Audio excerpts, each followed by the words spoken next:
Wow. Here we are, folks.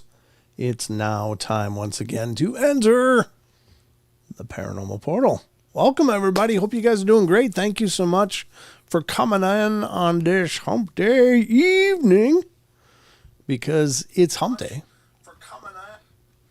What day is it, Don? Must be hump day. Must be hump day. There you go. And we are back at it, of course. Here we go. Here we go.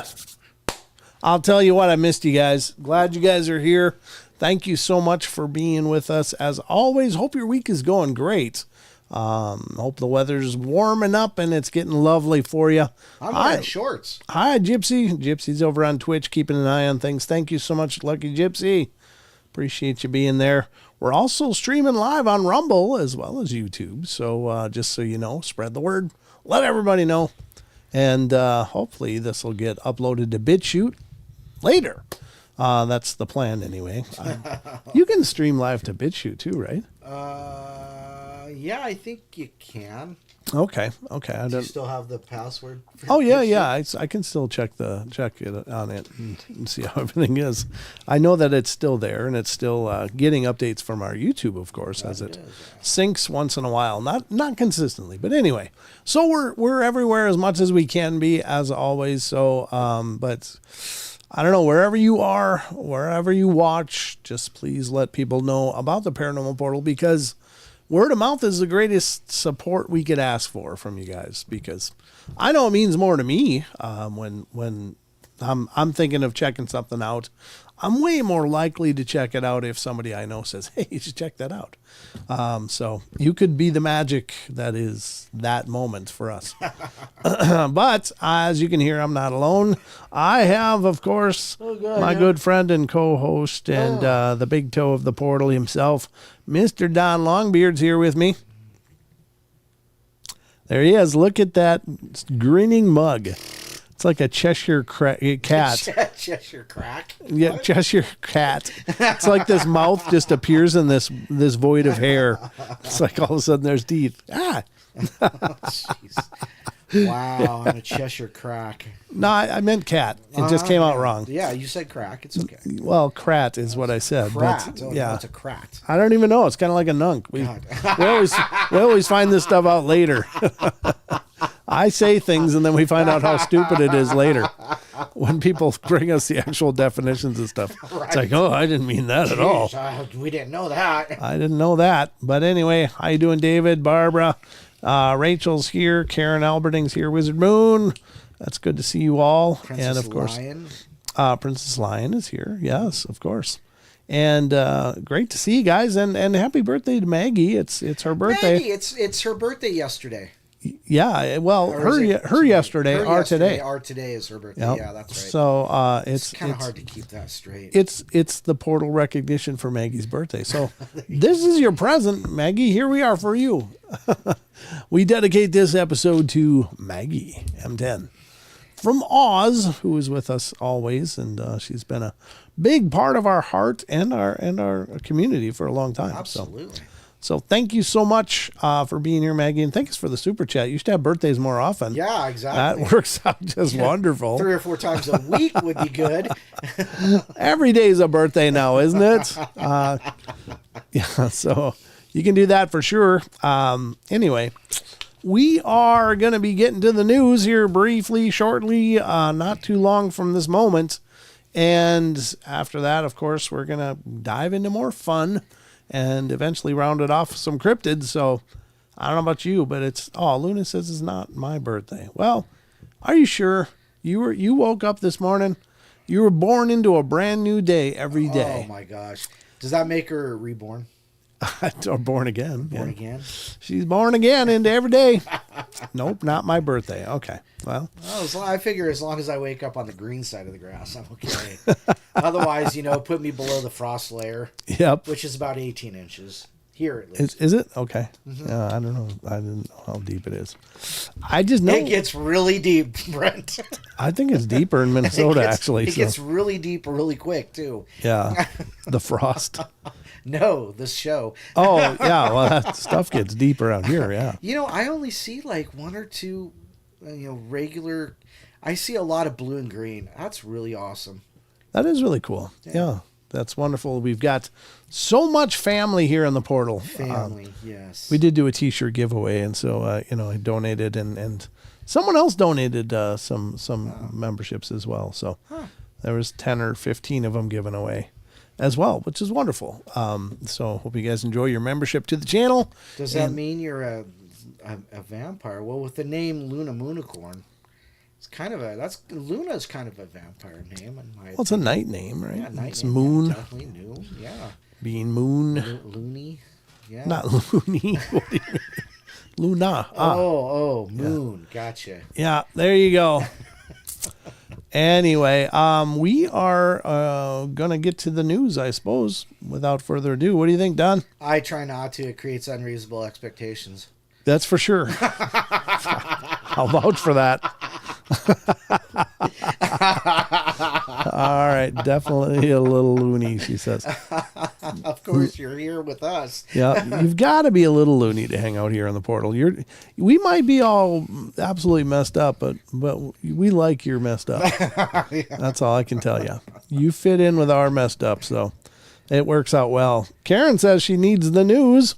As long as vampires don't realize that the moonshine is reflected sunlight, they won't turn into dust. Well, that's okay, because it's reflected off the moon, so it's not pure sunlight, it's moonlight. I think it's UV. UV is the big thing with probably vampires. UVA, UVB, yeah. Yep. Is there UVA, UVB? Yeah. Oh, God, I just misspoke, and it sounded like I knew something. And it turns out you did, Don, which is really pretty cool. Oh, boy. All right, well, let's get to the news, ladies and gentlemen. It's time to news you up. I thought we just gave him news. We're going to lather you up in a fresh coating of the news. The news. All right, here we go, ladies and gentlemen. Time for the new news.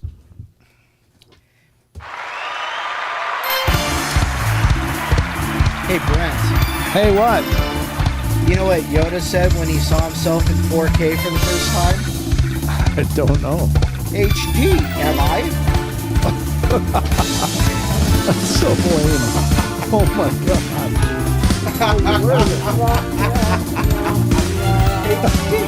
HD, am I? Oh my God, folks! If you missed that, you missed a sleeper. Actually, it was funny though. It was a cute. I liked it. It was a family safe joke, which is appropriate for the show. Yeah. Well, hold on. I got another one. By all means. No, go ahead. Roll it out. No, we'll save that dude for later. There once was a girl from Nantucket. Oh, wait. Never mind. Sorry. Oh, don't start me on those. Oh, God. Let's get to some limericks. All right. Anyway. Before we go absolutely down the toilet. It's getting deep already. Yeah. I told you. It doesn't take long to hit the gutter here on the portal, so... A dad joke isn't forced upon us. Oh, no. Use the force. Use the force. Good evening to you, Don the Longbeard. Howdy. Oh, okay. Jason just called you. I didn't care nothing about me being here. How you doing, Don? He said right there. Well, hello again, Brent Thomas. Oh, well, there you go. 3 lines up. Oh, Gosh. okay, good. It scrolled off my screen. I'm just kidding. Yeah, it scrolled off. It's all love here. All right, so welcome to the news, ladies and gentlemen. We're going to get to some news stories that I've curated and accumulated for your benefit. Hopefully you'll learn something, be entertained, and maybe walk away from here more scarred than you are already. Absolutely more scarred. That's a given for any 2-hour episode of The Portal. Life is pain. I know, it's like a slow descent through a rusty chimney. Here we go, ladies and gentlemen. Yeah, this doesn't sound fun, does it?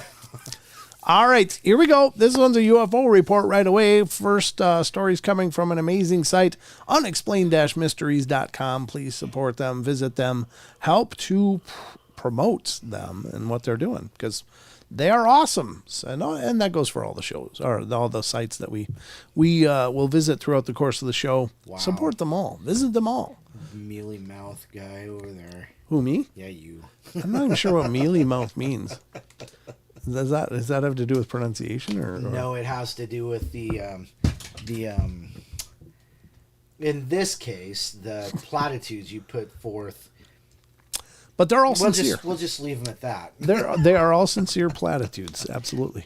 I love this site. I really do. I can't help it.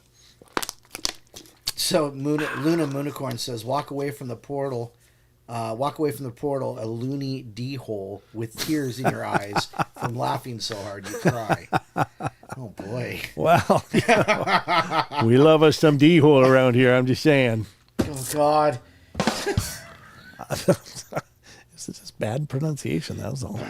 And it lives on in Portal Legend. So, all right, the first story tonight, ladies and gentlemen, comes from unexplained-mysteries.com, and this is a UFO, as I said, a UFO account, and this is Indian police officers report UFO sightings near nuclear power plants, and this is nothing new. I think oftentimes between military and nuclear sites, they just seem to like draw them like flies. Right. So let's see what's going on here. Something seems to be buzzing nuclear power plants in India, and nobody knows what it could be. According to local news reports, there have been several recent instances of unidentified objects being sighted within the general vicinity of the southern Kudankulam nuclear plant and the eastern Madras atomic power station near Kalpakkam. The objects were even caught on film on 2 separate occasions by police. Sub-Inspector Syed Abdul Qadir, who reported that the UFOs... Is that like Welcome Back, Qadir? I'm dating myself here totally. Who reported that the UFOs had exhibited anomalous zigzagging movements. I'm more than 100% sure that what I saw were UFOs, he said. The way it stood still, the way it made zigzag movements, and the speed at which it disappeared, all were different. Interestingly, the footage he captured was recorded only a week or so after former Director General of Police Prateep V. Philip also captured photographs of a UFO near Madras Atomic Power Station. Sadly, so far only a single still frame above of the captured footage has been released to the public. The reports echo similar testimonies from nuclear power plant workers in the United States, Russia, and elsewhere who've reported sightings of strange objects over or near to nuclear facilities. So, could someone or something be targeting such facilities deliberately? Oh, no.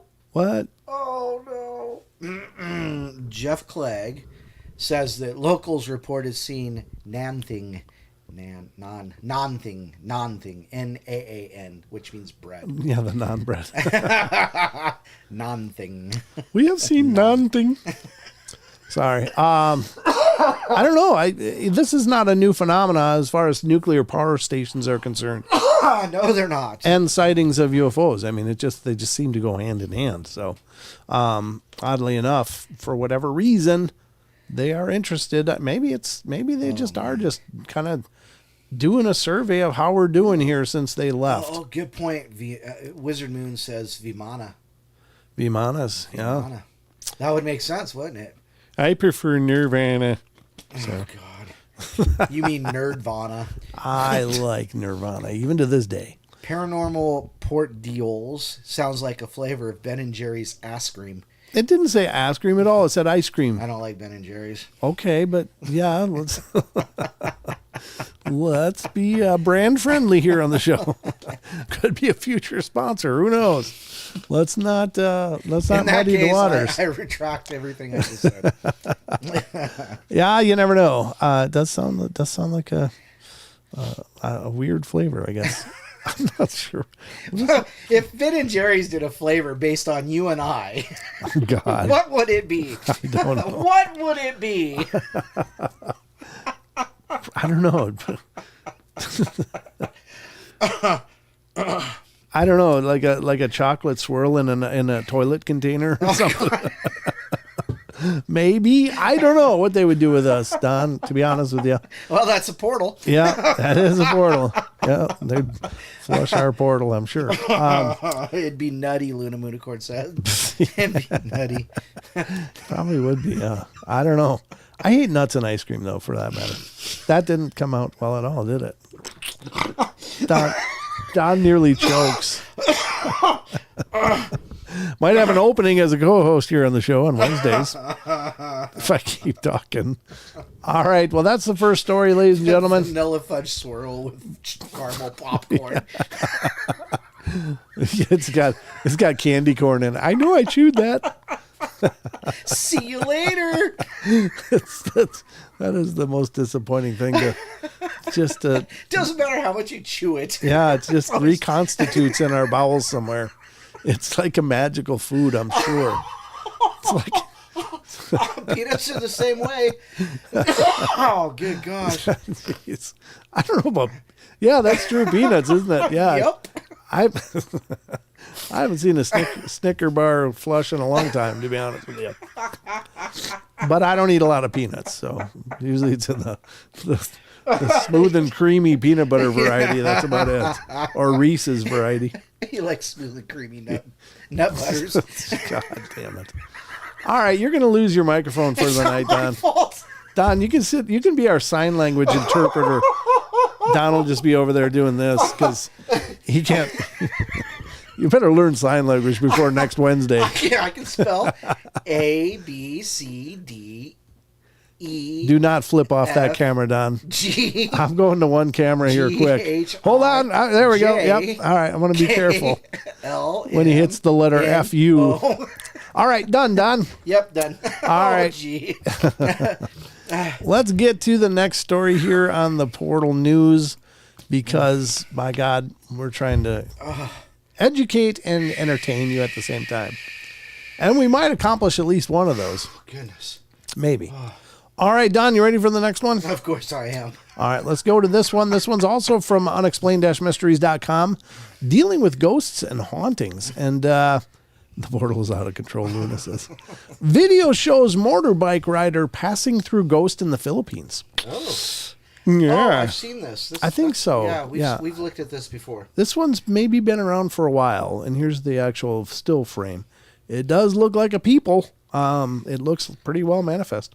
But it says this is from March 25th, 2024, so it's a new entry here on unexplained-mysteries.com. So let's check it out. The peculiar incident saw rider Carl Sayo Dagus, I'm pronouncing that hopefully correct, seemingly ride... What? You're definitely killing it. Yeah. In a good way. I've been known to kill the mic, Don. Just saying.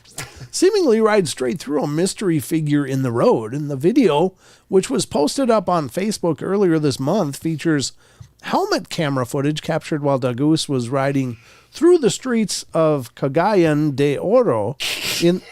What? Dagus is he Maverick's co-pilot? Negative goose. The It's pattern's the full. goose.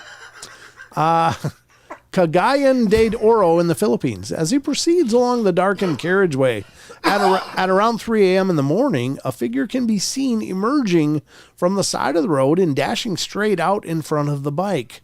Interestingly enough, it looks like the headlights are actually illuminating it, which is very interesting as well.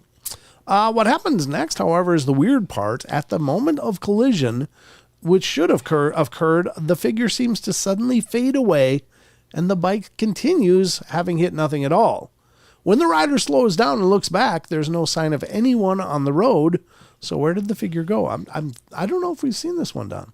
Yeah, you know what? I'm starting to think this is one we've seen. Well, the encounter quickly racked up a large number of views on social media and was featured in several local newspapers and TV news bulletins. We never felt his presence during the encounter, Dagus wrote. I'm not sure what it was, but thank you, Lord, for the protection. You can check out the footage for yourself below. What do you think happened? Let's check out the footage ourselves, and we'll see what happened. And here we go. Whoa. And there's, this is from his channel. I don't know if this is YouTube or what. Here it comes. And it's already getting... Now that could be just frame. Yeah, it just disappears, doesn't it?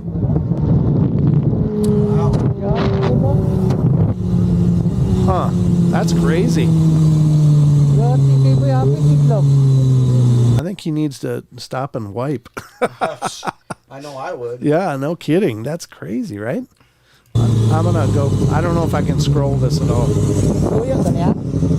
Let me just kill that song because that is absolutely annoying. One more time, folks. Here it is going through. This is a short of some kind, so it doesn't give us a lot of options for stopping and still framing, but he's already leaning away from it, so he's reacting, and then boom, it's just gone. That is crazy, right? Yep. Wow. You need to scroll it up a little bit and then play it one more time. Okay, like this? Yes. Yeah. All right, one more time. I guess I got to let it play all the way through. It won't give me the option, but here we go. Just to get it more full frame for you guys. Sorry, I'm still a little sniffly. Jeff Clegg says, I've seen many things disappear leaving bars after 3 a.m., mostly my dignity. Unfortunately, I've been there. Yeah, all right, here it is again. I still have a right arm. And that's what happens is it keeps sorting itself, repositioning itself every time I play it. There it is. Boom. Just kind of translucent, but that could be motion blur, but then nope, it's just gone. But there has to be something there for motion, though. Well, I mean, I don't know. What is the dynamics? Like it just kind of slips right underneath the other side to the opposite side. But it's like the dynamics of a manifestation. Is it kind of physical? Is it because it's interacting with light? Right. So it has to be manifest in some way. Yeah. At least there has to be something there blocking light. If it was reflecting it. Yeah, reflecting it. Sure. Water vapor. If it was manifest of water vapor. Yeah, it would just illuminate. Yeah. But yeah, I don't know. Very crazy, but that's a weird one, yeah. That's a weirdie for sure, folks. But you saw it here. Make of it what you will. I mean, it could be. We've seen several videos like that through the years.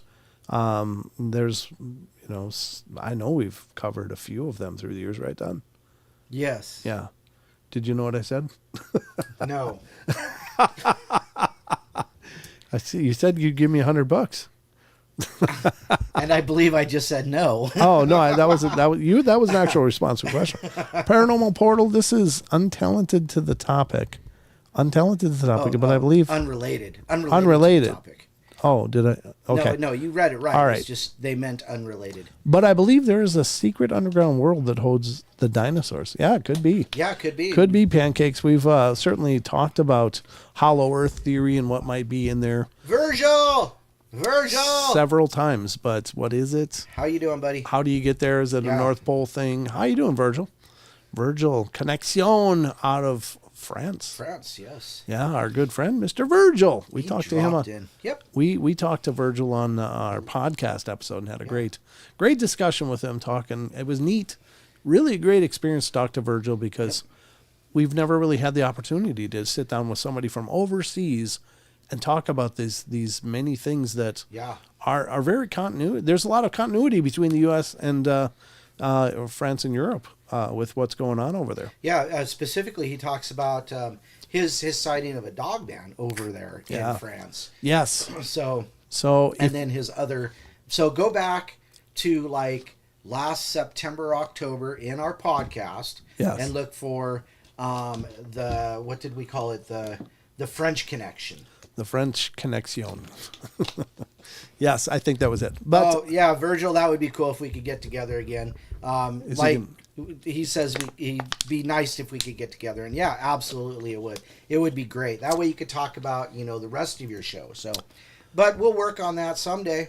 We'll get there. Absolutely. And you guys, if you speak French, you can check out Virgil's channel. It's pretty amazing. And if you don't speak French, you can turn on maybe the closed captioning and check out what he's doing. And Annie Manuel just said, bonsoir is Virgil. Bonsoir et vous, Virgil. Bonsoir et vous? Is that what that is? Okay. Bonsoir. Yeah. Sorry, I'm not very good at French. Me either. I just know a handful full of things, but I think my pronunciation's okay. Most of my French comes from disco songs from the 70s. Okay. All right. Yeah. It doesn't surprise me much, Don. You're welcome to France, brothers. Let's go hunt the dog man. Ooh. Yeah. Yeah. Don's already got the hair. He's got the beard, so. Yep. I think he might be part wolf anyway, I'm thinking. All right, so let's get to the next story. Now that we've covered a ghost story, let's get to the next story in the news. And ladies and gentlemen, this is also from unexplained-mysteries.com. This would be a really crappy way to have to live your life. Yes. It'd be like living with the they live glasses on all the time. And I can't imagine a worse fate. But here you go. This is from Science and Technology. Man suffering from a very rare condition sees demon faces everywhere. Oh, yeah. That's creepy. Demon face syndrome is very real but rare condition that causes sufferers to see demonic faces on ordinary people. Yeah. No, that would not be good. I've seen it on a few of my exes. Thank you. Sorry. Boy. Imagine going for a walk on the street and instead seeing ordinary people going about their daily business, you find yourself among crowds of creatures with demonic distorted faces. I wonder if it's just faces. Is everything kind of distorted or is it just the faces? And if it is, that's very weird. Yeah. That would suck. This disturbing scenario is everyday life for Victor Shara and around 75 other people worldwide who suffer from an extremely rare condition known as demon face syndrome. Only 75 people around in the world, yeah. Shara had been 56 years old when he first realized something was wrong. Also, it came on in later life. Wow. Yeah. One day he'd been in his apartment when he was shocked to witness a bizarre-looking demonic entity walking around complete with pointy ears and abnormally wide mouth and slanted eyes. It turned out that the visitor was simply his roommate, and when he later ventured outside, he quickly realized that everyone he saw, whoever they might be, exhibited the same distortions. Oh, that would be horrid. Oh, wow. I was really freaking out at that point. I was going to have myself committed, he recalled. Doctors now believe that he may have developed the condition as a consequence of hitting his head on the door of his truck, but it is possible that the bout of carbon monoxide poisoning a few months earlier might have also been responsible. Oh, wait a minute. So was he trying to kill himself? I don't know. That's in a great car, question. And that's how he bumped his head? Was he passed out from CO2 poisoning? I don't know. That's a lot of read in there. It might have been related. It might have been unrelated. But. Yeah, but why was he sucking down carbon monoxide? So it says, interestingly, Cheryl only sees demonic faces when looking at people in person. The same phenomena does not occur when looking at photos or pictures on a TV screen. Wow. His case is now helping medical experts to find potential ways to treat the condition. Cheryl also hopes that the research will help others who might have been misdiagnosed. Yeah, you imagine people sitting in asylums like, okay, loopy, time for your meds. So this is what it looks like for him. Oh, interesting. Yeah, that would be weird. It'd be like being on a different planet, wouldn't it? Yeah. That'd be crazy. Huh. That is wild. I mean... So the angles are exaggerated, it looks like. Yeah, like it just pulls the dimensions off on key features. It doesn't seem to change the actual face shape, but it's just the features on the face. Well, that's pretty crazy. Unless it does, and they maybe misrepresented that. But in any case, that's got to be a tough way to live. Well, see, but he could look at that picture and go, "Yeah, that's what it looks like." Well, yeah, because he wouldn't see the exaggerated face thing. Yeah, you're right. So he could verify that that's what it looks like. So that's crazy, though. I wonder why. I mean, I guess when you think about it, our eyes are just observing light, and our brains interpret that, and maybe it's just in that interpretation that gets skewed. So very crazy. But I mean, I maybe shouldn't use the word crazy, but very, very tragic, I guess, that, you just couldn't appreciate people in the world the way that we all do. Right. Yep. So anyway, there it is. That's a weird one, but I got that for you. I think we'll do one more. I guess. What was this one? I got to look and see. Imagine going to a gentleman's club. Who said that? Jeff Clegg. Jeff, what the hell? And you say there's something wrong with me. Well, I didn't say you were alone. I just said there's something wrong with you. Yeah, true enough. All right, fine. Wow, that would be a total turnoff. That'd be like the opposite of the reason to go there. Bet you'd save a lot of money. Oh, no doubt. You want to dance? No. I'm good. does your butt look like your face? Because if it does, no. Oh, jeez. All right. There we go. I think that'll be it for the news tonight. I think that's probably about as far down the hole as we can go. Point in. I don't know. Yeah, case in point. Let's get back to the rest of the show, ladies and gentlemen.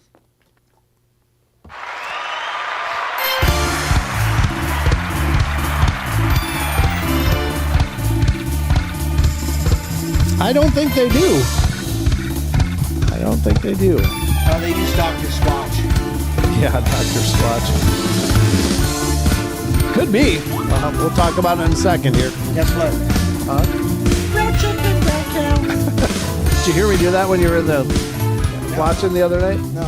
I did it. I didn't really get to watch the other night. Oh, whatever. Whatever. All right. Well, ladies and gentlemen, we're back at the rest of the show here. Pancakes says, Paranormal Portal, do you think Bigfoot used skunk as deodorants because they stink? I believe I smelt one before. No, I don't.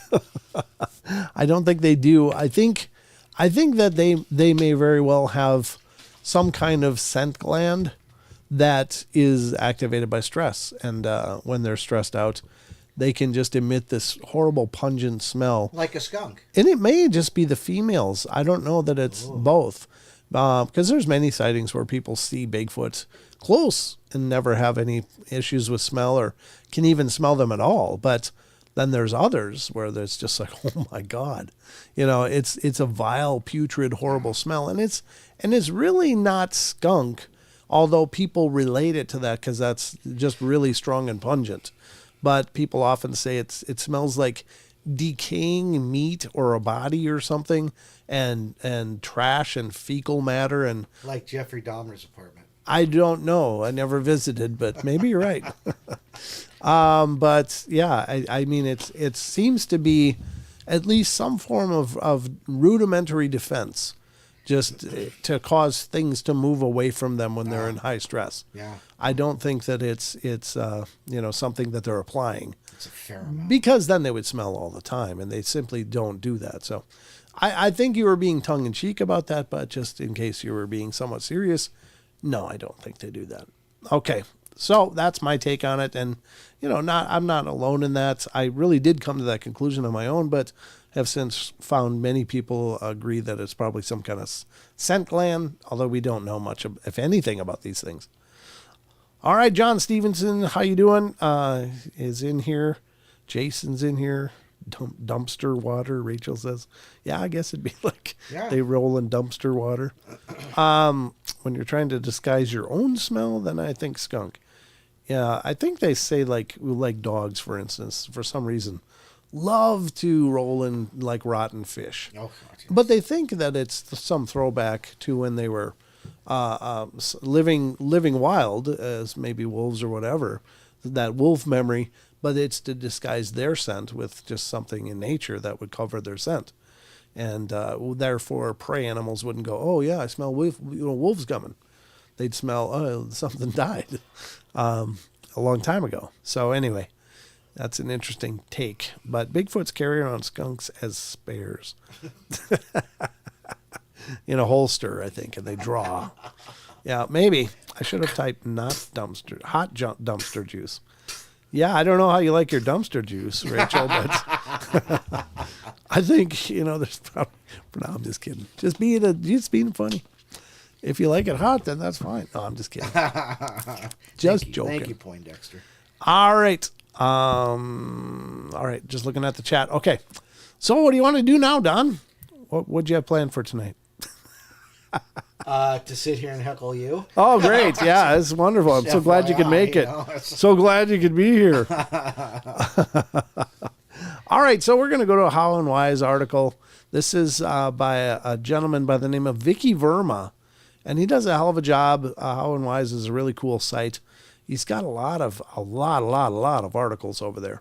And just crawling through the archives of his articles has been incredible because there's just so many historical UFO accounts and a lot of theoretical pieces on what's going on with this phenomena. So some pretty cool stuff. The one we're going to talk about tonight is green aliens welcome Polish farmer on their spacecraft and offered him honey-like food in 1978. Oh, gosh. You heard that right. Honey-like. Alien vomit. How do you know that? I mean, that's what honey is. I know that's what honey is, but it's honey-like. Okay. So maybe it's just some kind of liquidish, viscous suspension of protein and nutrients. Sure, yeah, everything a body needs. It's not everything a body needs. Hey, Neo, have you seen her yet? Who? The lady in red. Yeah, I knew what you were going with that. I just don't know why. Because they were talking about the food. Oh, yeah. Okay. And Dozer says it's amino acids and everything you need for yeah. it. Yeah, I'm like, okay. Gosh. Sorry. God, I pop up with the perfect 20th century. Yeah, there and you go. He's like, huh? Yeah, it's just I'm just so focused on this show stuff. Oh gosh. I'm not just sitting here heckling people. A baby raptor. I just got a Frenchton, half Boston Terrier, half French bulldog. Oh, did you? You haven't seen him? Oh, I have no idea. God, he snores like a tank. You guys must sleep great together. I've been told that we sound exactly alike. I can verify I haven't gone to conferences with you, Don. Snoring is the least of your worries. Not when I was asleep.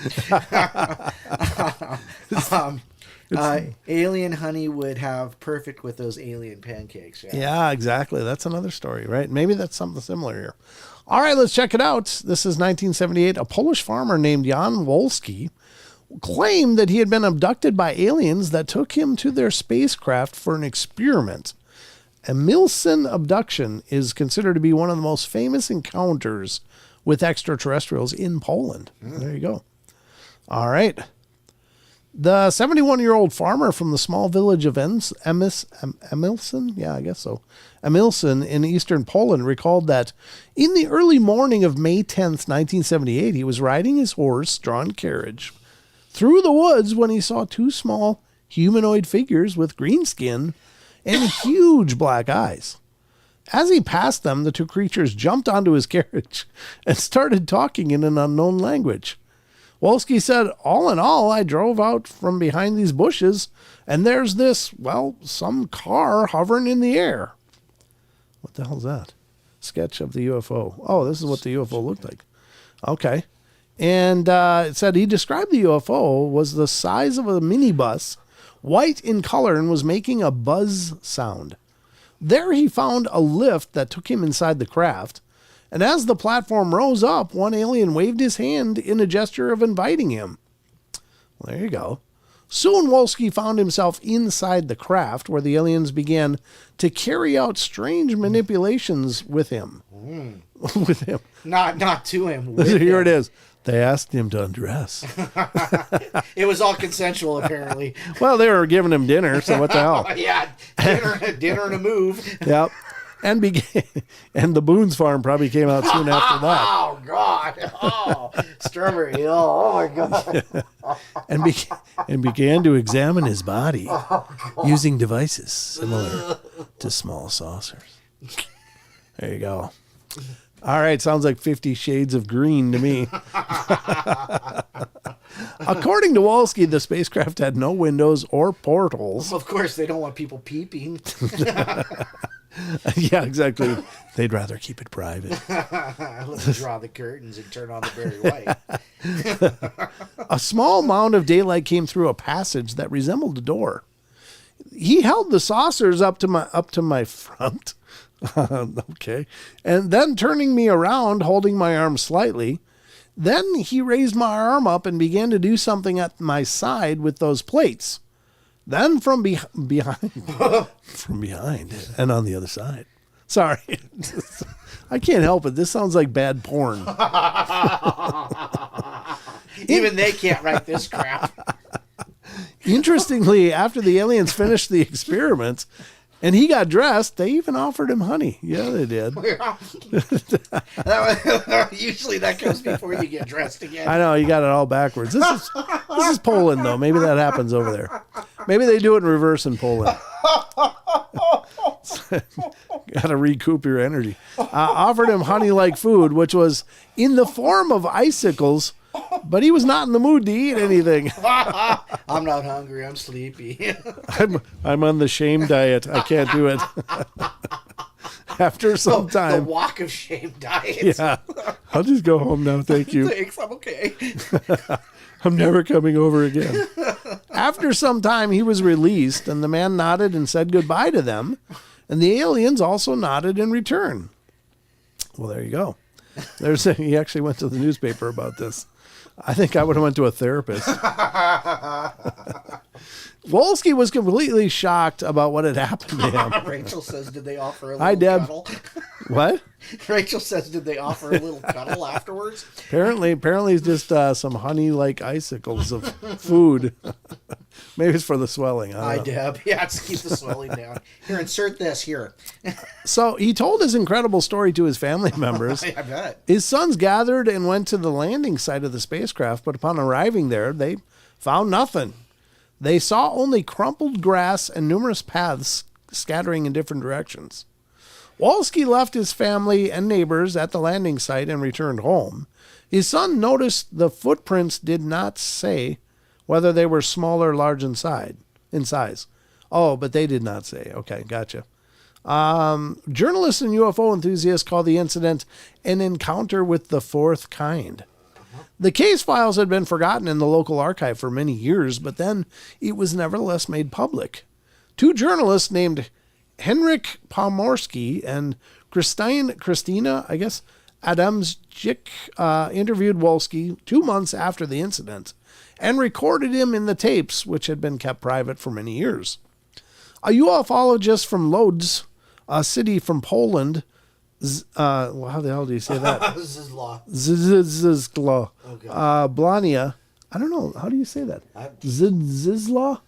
Blania made the Wolski alien encounter a big sensation in the media, and as soon as he came to know about the encounter,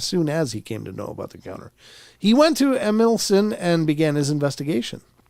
He had been publishing articles on UFOs and alien encounters in the press, but never attracted a lot to his audiences. But he took Wolski's case seriously and wanted to do everything credible. He even visited a psychologist to confirm that Wolski was an absolutely normal person and had no mental conditions. Blania even managed to find another eyewitness who had seen UFO that day. A 6-year-old boy claimed to have seen a bus-like UFO over the village. The media started showing interest in his articles, and soon he became popular in the press. And on June 6, 1978, an article was published in the Courier Polski newspaper, where Blania said that Wolski had even described costumes worn by the aliens, but this detail was never published. Blania earned a great profit from the story and even published a book in 1996, whatever that word is. With Emilsini. Okay. Probably the word for conversation or maybe. Yep. So just extrapolating. This incident is deeply entrenched in the minds of local residents who had not forgotten about what happened for decades. So in 2005, a monument was erected in Emilson, which has become a famous tourist spot. Beside a time capsule was buried next to the monument. That is set to open in the year 3011. So quite a while yet. But there you have it. 3,000? Why 3011? I guess they just didn't want it to be anytime recent. So this is in 2005. So that's not that long. It's 1,006 years. Yeah, maybe that's relevant to them. I guess. I don't know. I'm just saying. That's 1,006 years. They maybe like that better than 1,000. Whatever. Okay, well, there you go. That's an interesting story. I'd never heard that one before.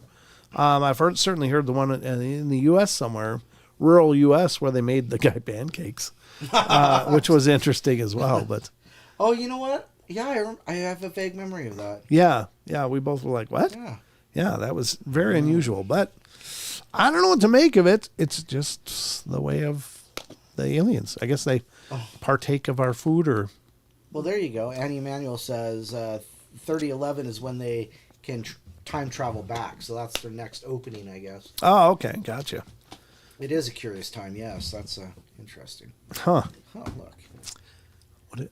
Yeah, go ahead. That's how I test them. No. I do. I seriously do. I lick those things all the time. That might be what's wrong. I'm just saying. Might be where it all started. No way. Yeah, that was good. Yeah, that works. I can't smell anymore. It's back. Feels like tingle. Why is my ears buzzing? Anyway. Well, there you have it. That was an interesting article for sure. Definitely interesting, yeah. All right, we're going to go to Sasquatch Chronicles for one blog or one blog entry for the night. But this one's kind of cool because it deals with infrasound, and I was like, oftentimes we talk about this in the cryptid corner, and we're dealing with cryptids, the use of infrasound, the idea that they zap people or zap the environment in some way with this infrasound that has pretty profound effects both on people and the environment around them. Some people assume or believe that could be why the woods go dead silent all of a sudden, or why people maybe suddenly feel like, hey, I'm being watched. Maybe it's some reaction to infrasound that, but I don't pretend to know. In fact, I know so little about infrasound that I was like, oh, this is cool. So let's check it out after I cough.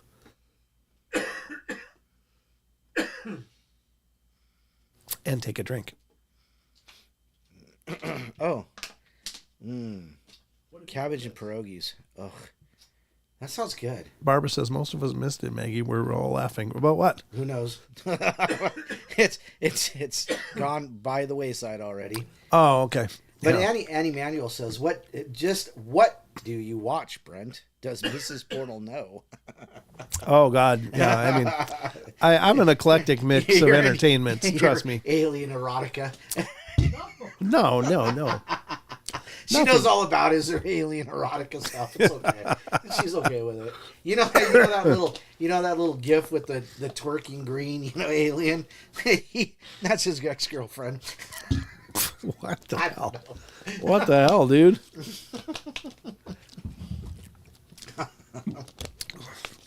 Oh, man. Welcome to the Don Show, ladies and gentlemen. We were wondering what is in the time capsule. I don't know. They didn't really say. They just said they were gonna open in 2011. That's all. If we're still around. Yeah. Well, we're not gonna be around. Oh, sure. No, I meant the human species. Oh, right. Okay. I was like, wow. By then, nobody will be able to read anyhow. I don't know. They'll be opening with sporks and stuff. Like, how's this work? I don't know. Anyway, ladies and gentlemen. Spork. Yeah, it's like, is this a key? I don't know. How does it work?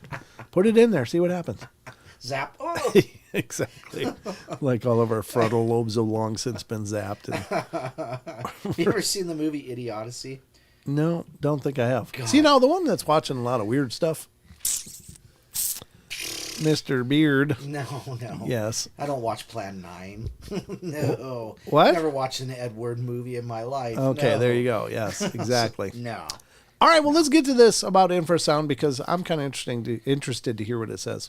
And I'm sure it'll be interesting as well. So let's get to it. The capsule will be with the Morlocks. Oh, the Morlocks will have the... Oh, okay. Not the Eloi. Not the Eloi. No, definitely not them. The pretty people. No. I won't. Yeah, that's not for me then, apparently, right?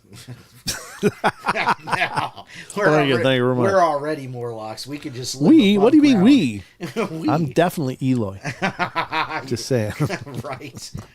All right, a listener wanted to share his infrasound theory. He writes, one of the things I find most intriguing and puzzling to me is that a lot of your guests, in the telling of their story, talk about how suddenly the forest just went dead silent. No crickets, no birds singing, no rustling squirrels, and so on.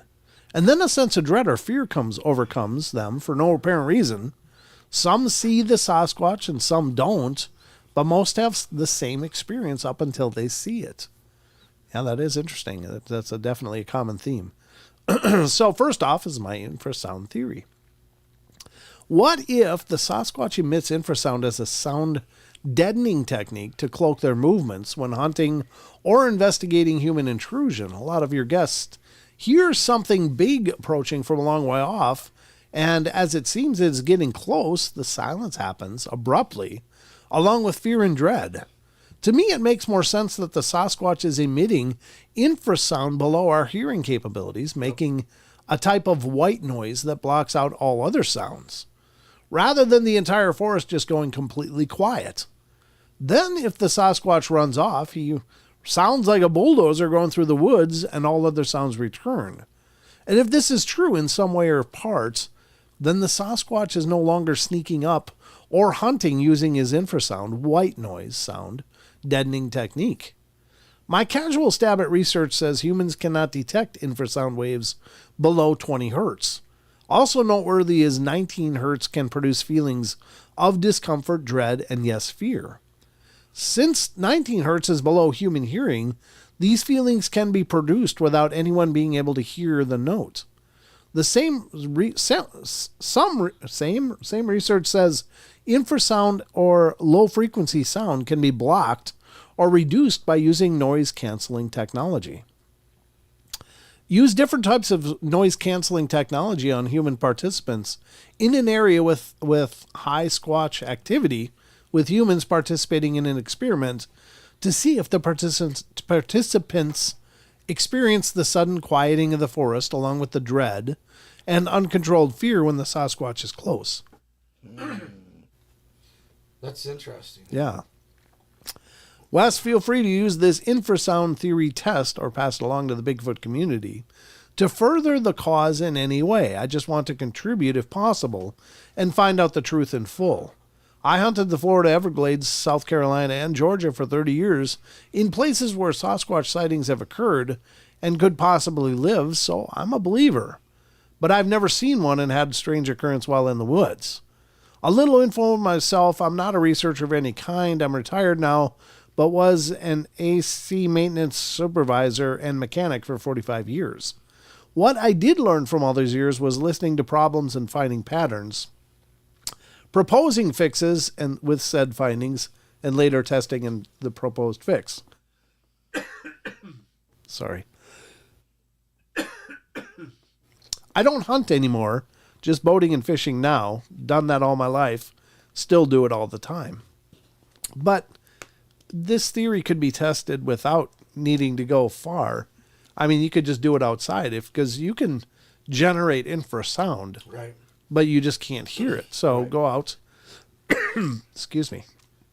But when they say, "Oh, it's below or above the person's level of hearing," then how do we know that it's actually there, other than to have an oscilloscope going at the same time and actually measuring the peaks and valleys, Sure. as opposed to oh yeah, I feel it. But somebody said something about Annie Manuel says humans can feel in their breastbone a dragon roaring. Well, it's just like when you're standing at a drag race and you can feel that concussive wave. It's very similar to that, I would imagine, but it's coming through your ears, not your actual body. So it's your bones are, what is it called? They've got those The tympanic membrane and the yeah, and the bone. yeah, there's a bone in there, a free floating bone. Right, Yeah. and they've got technology that reacts directly to bone induction. Oh, bone, maybe. bone. I can't remember, but anyhow, I'm not sure.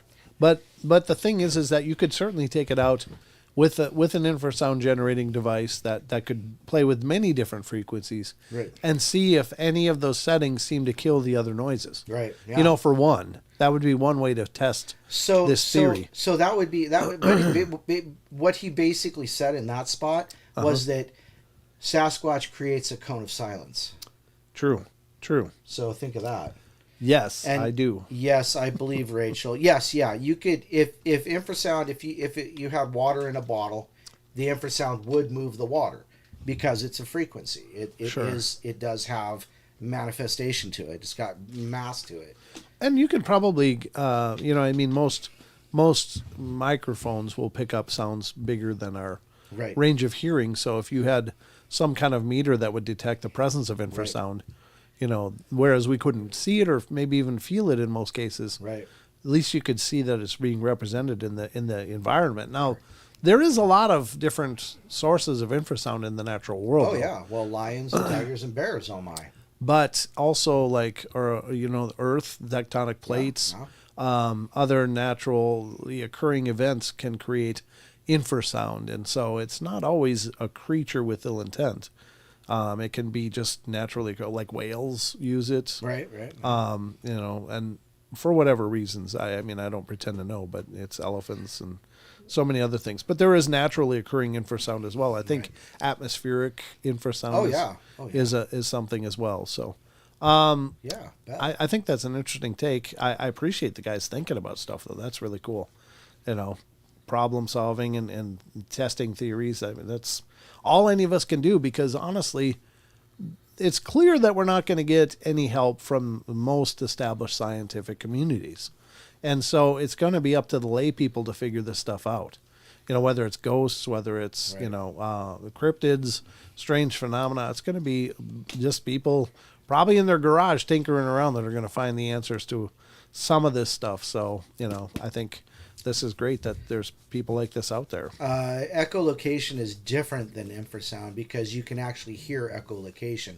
And all that's doing is they're just sending out a wave, the bats or, whatever's using echolocation, including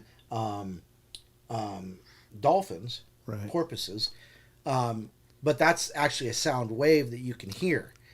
And it just sends out to bounce back so they can tell where it is or how far away it is. But in general echolocation, you can hear that sound.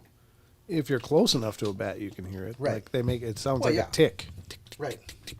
But if they're far away, you'll never hear that. Yeah, you won't hear it. Yeah. Yeah. So, I think that's a great thought and a great article. And maybe I should say it's within our range of hearing. Right. Yeah, it's within our range of hearing. Yeah, I don't know about dolphins if it is or isn't. It probably is, but yeah, they're clicking. Yeah, they click. Oh yeah, that's click. when they click. Yeah, so that's a clicking as well. Okay. Yeah. Yep. And there was that one kid that was born blind, and he's passed away now. But he was brilliant. The kid could play basketball. He could ride a bike. He could ride a skateboard. He could do whatever he wanted because he was walking around clicking. Yeah. He taught himself to echolocate. Yeah. Daredevil. Yeah, he was. I mean, not just Marvel. Murdoch. I mean, this is a real kid, though. Right? No, you're right. Yeah, he really was. Yeah. Yeah. And it was just amazing that he now having partial blindness myself, I will tell you that I learned to hear when I'm next to things or when somebody's next to me. The sound actually changes, and I swear to it as truth as God is my witness. I used to run into stuff after my eye was damaged all the time. And after a while, I learned, or the hearing picked up and kind of, like, as they say, compensated. But I can hear the way that things sound is so different when you're next to an object than as you're in the open. Yeah. I can hear when somebody's present. Even if I didn't hear them walk up, I can hear the sound change. Well, think about being in a car and you can't hear your brake squeal while you're in the car. Even if your windows are open, you can't hear because the sound waves are moving away. Once a car pulls up, though, and its sound waves bounce back to you, then you can hear your brakes squeal. Oh. So that's how that works. I used to hear mine scrape all the time. Oh, you need to kind of fix them every now and then. That's kind of the important part. Yeah, I learned that the hard way. Yeah. But I need to take a quick break and clear my head. Yes. So we'll be right back in just a couple minutes. Sorry for the impromptu break, but short break. We'll be back. But we'll be back. Love you. Love you. Mean it. Don't go away. This is not over. We mean it. We mean it. All right. Here we go.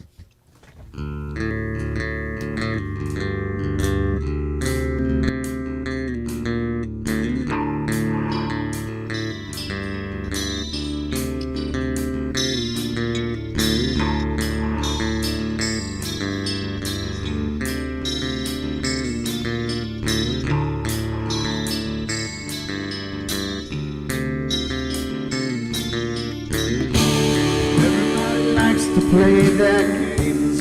Everybody loves to place their bets.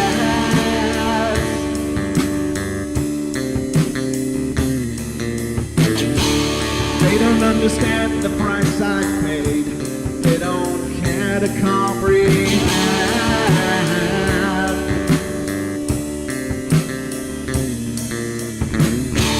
Trace their lines upon my body, dripping scars across my heart.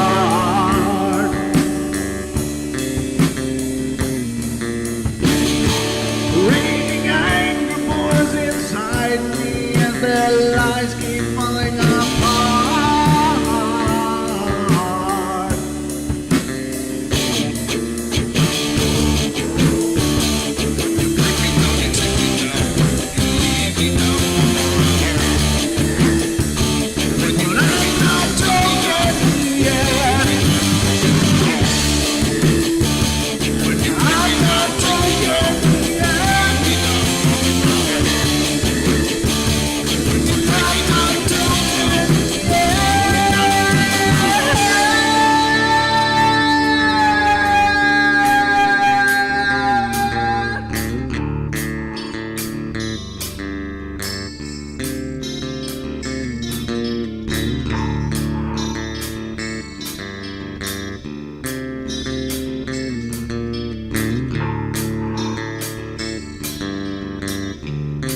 taking off the slice of my sanity. Just make sure that you're well fed.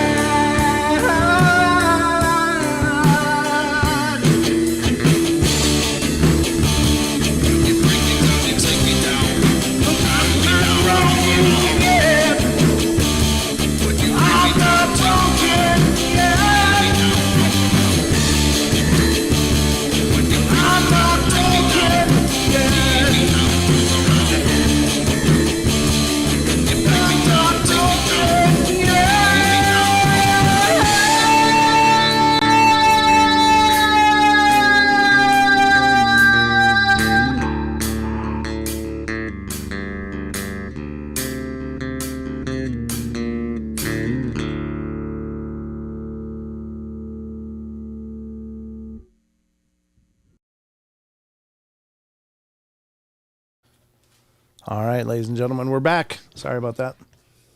We just actually had to remind you what the breaks actually looked like because we Yeah. haven't done them in a long time.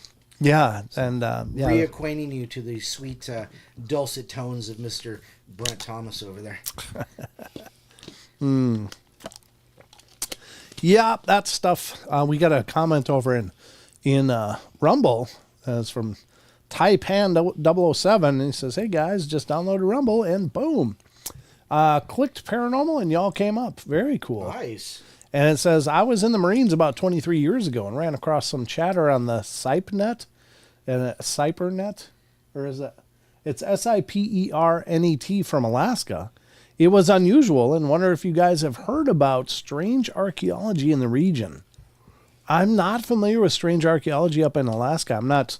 That's not to claim that it's not like legitimate. I just don't know anything about it. But I would love to look into it, or if you have more information, I'd love to hear about it, because I think that stuff is pretty incredible. I think that there was a lot of things that went on in our world, lost to time, lost to history, even before our known histories.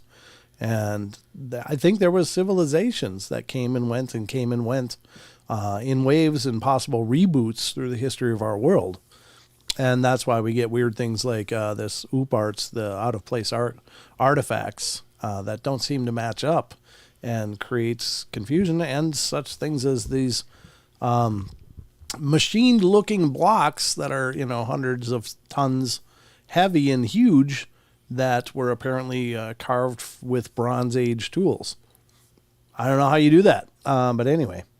But I'd love to know more, Taipan. Thank you so much for stopping in and visiting. I hope you're enjoying the show, and we appreciate you hearing from you. I don't know when the comments were made. Unfortunately, my chats are kind of all over the place. Love OOPArts. I love OOPArts too, Barbara. I think OOPArts are incredible and very, very interesting. So I love looking into them, and we can certainly look into them further here on the show at any time. When I come across those things, I certainly love diving into them. But we're going to go over to Phantoms and Monsters now.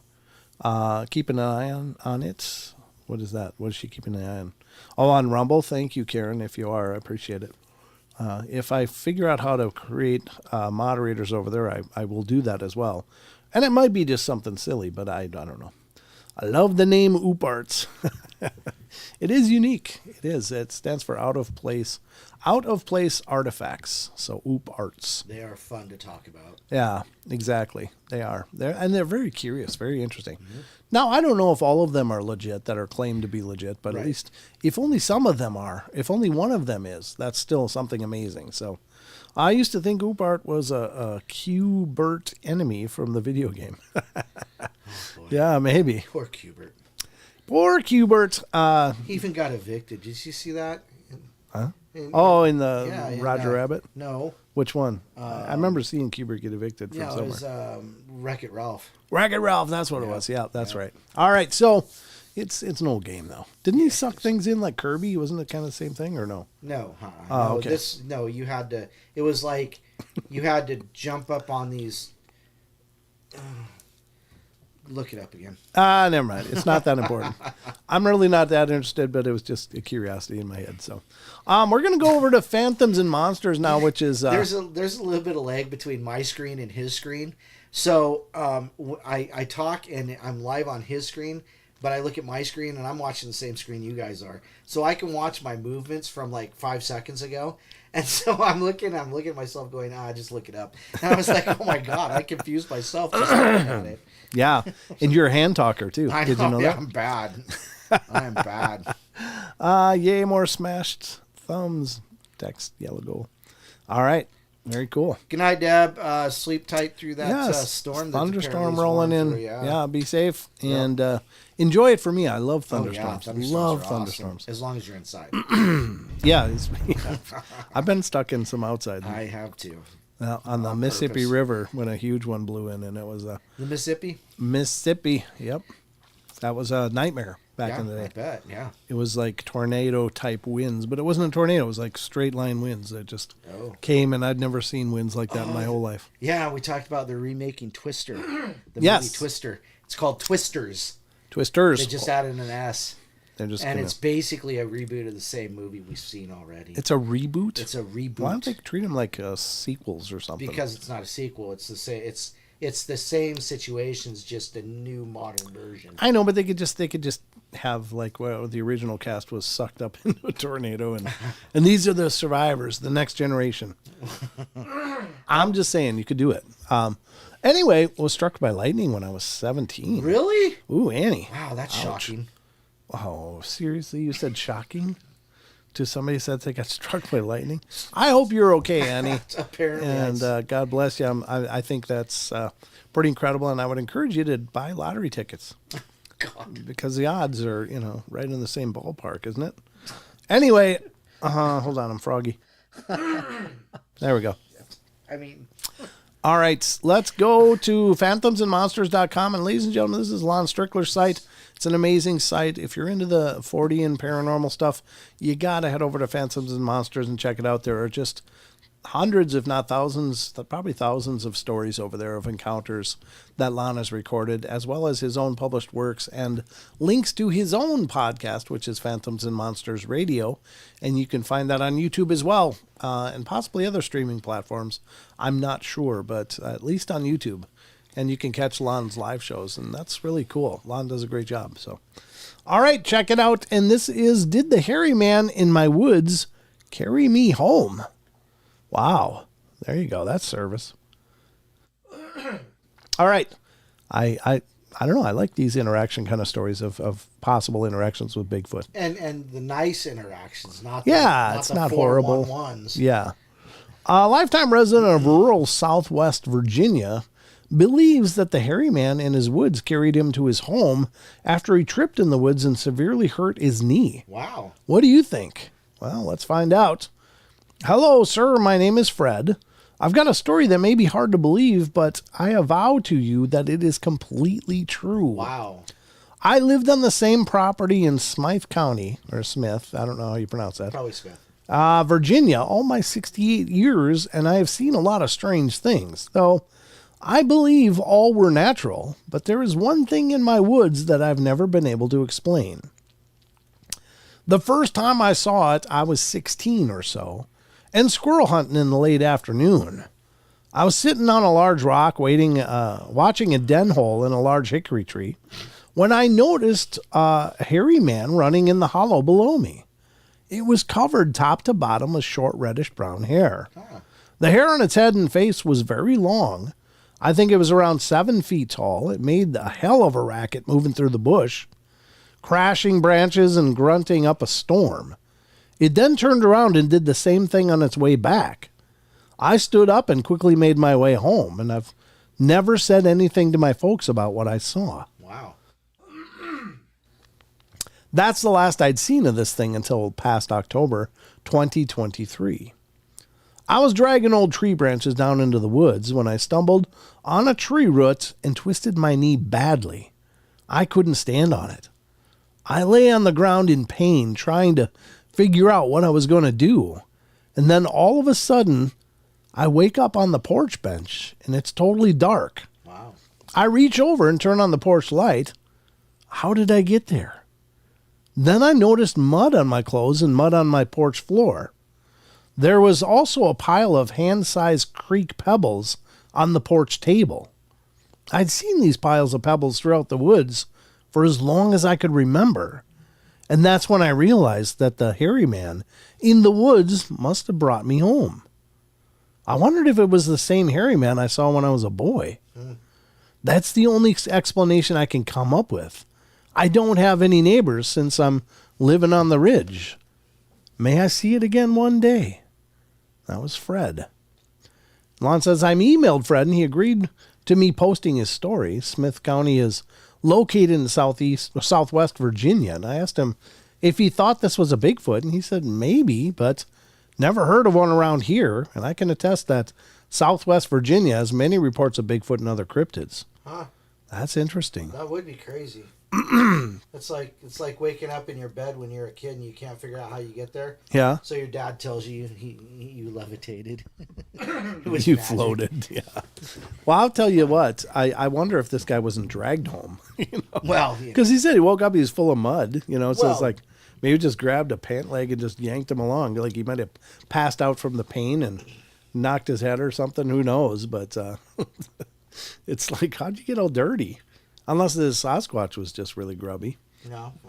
But anyway, that's a cool story. Does it say where he was, what his environment was when he hurt his leg? He said he was dragging branches into the woods and tripped over a root and twisted his knee real bad. Oh, well. But he was in the woods. Oh. I'm not sure how deep he was dragging him, but it must have been significantly. Well, I've come out of the woods a couple times looking like a hairy man, I'm sure.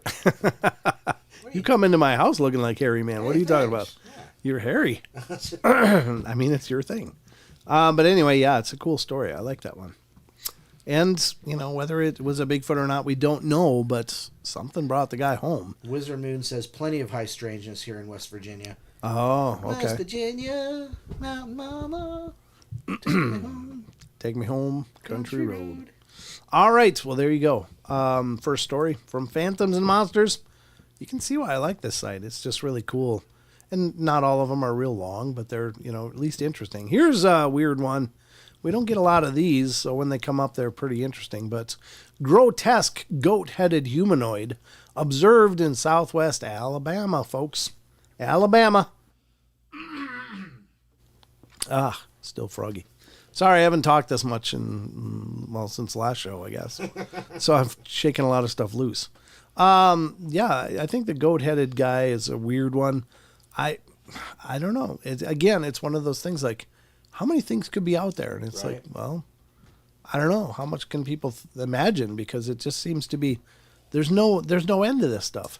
What makes me wonder about tulpas, and is it just them manifesting these possibly one-off characters? Right. Right. I mean, yeah. So I was watching Butterfly Kisses, and you got to watch it if you're interested in weird stuff. Anyhow, so talk about weird movies. I don't watch weird movies. Butterfly Kisses, really good. It talks about Peeping Tom, or what they called Peeping Tom. They also called him the Peeker, I think. But anyhow, and it was just this possible manifestation that you had to believe in.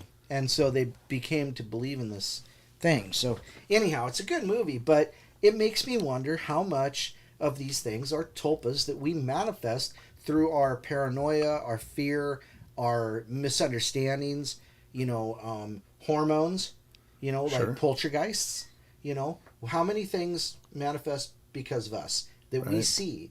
And it's limitless when you start thinking about your imagination and the depths and highs and lows that your imagination can go to. So there you go. Yeah, it's interesting thoughts. I don't know. I don't think I think it's absolutely possible that at least some of this stuff is some form of projected, energy, and the tulpa form as you're suggesting. I think that's very possible. Annie Manuel, it's actually pretty good, depending on how you do it. Of course he'd know. Of course Don would know. It's meat. Don knows about eating meat. Don knows a lot about meat. Oh boy. I just meant meat, dude. Right to the gutter again. Yeah, well, you said it in that way. You know a lot about meat. You do. Yep. I like cooking meat. Yep. Uh, Sometimes it doesn't have to be cooked. I didn't say anything about you handling meat. I did like sushi. A man and his girlfriend are traveling through southwest Alabama when they suddenly observe a bizarre humanoid figure with a goat head on the highway shoulder. Eey. If anyone's ever driven in Alabama, then you know it can be a creepy state to drive through. I'm not sure where to start. I've had a few experiences with the paranormal, but this is my only cryptid experience, and I'm not sure what we witnessed. But we got a good look at it in broad daylight. The sighting happened just before noon. My girlfriend and I had some time off of work, so we decided on a much-needed getaway for a long weekend. This was early winter 2020, so it was pretty darn cold. And that being said, if you know anything about the U.S. South, it doesn't get that cold. This is one of those rare days when it was like 30 to 40 degrees Fahrenheit. And I'm just trying to compile all the events surrounding the sighting, so bear with me here. We were on highway in a swampy area, and I have no idea the exact location, but I can say it was southern Alabama and close to Mississippi. There were lots of bridges. I wish we could have gotten pics, but the car was moving around 60 miles per hour when it happened. My girlfriend cries out for me to look, and I turn my head to glimpse a grotesque creature. This thing was hunched over on all fours, possibly eating something, but this all happened so fast. But I slowed down to get a better look, and all of a sudden the thing stands on two legs and has a humanoid figure, all except the head. The head was goat-like, but it had the body of a man. And there were horns, and overall the head area resembled a light-colored goat. The creature started back towards the woods, and we continued with our trip, but we couldn't stop talking about what we had just witnessed. I can't be 100% sure of what we saw. This all happened so fast. My girlfriend swears it was a man with a goat head, and I'm certain I saw the same thing. If anyone has any insight into cryptids of this type or a similar sighting, I'd be glad to hear. Stay safe out there. And that was by LL. What do you think of goat-headed people, Don? Do you think it's just it was right along a highway, so it could be a prank. Right. We don't know if there was houses in the area or whatever, but Right. Well, I don't know. It just goes along with all these other things we talk about, and just these one-offs or not so much a one-off, but somebody saw something similar. Sure. But they're still all one-offs because they're never the same. But goat-headed people, I don't know. There's not deer. There's deer woman. There's, werebear, werewolf, wolfman, even wolf people, according to Sheldon. Yeah, exactly. And then Dogman is something else. Yeah, Dogman's something else. Exactly. So what can you say about it? Well, this is more like kind of a Greek thing because it had the body of a man, right? But the head of a goat. Yeah. So that would be more Minotaur. Sure. So, is it more like a fawn kind of thing? A satyr. A satyr or a fawn, yeah. I don't know. In this case, it'd be a Sataner. Goat head. Get it? Yeah. Anyhow. So, yeah, but there you go. I don't know what to think of them. I don't know how to quantify that. Oh, okay. Yeah, I don't either. I don't know what to make of these. Just got another response from Taipan007. Uh-huh. And in regards to the strange archaeology in Alaska, and he says it's the CyberNet is a secure internet protocol network, and I sat at the terrorist DOD and everyone. Yeah, I sat at the terrorist desk at the time and monitored PACCOM. Wow. It was strange that traffic came through from the Army.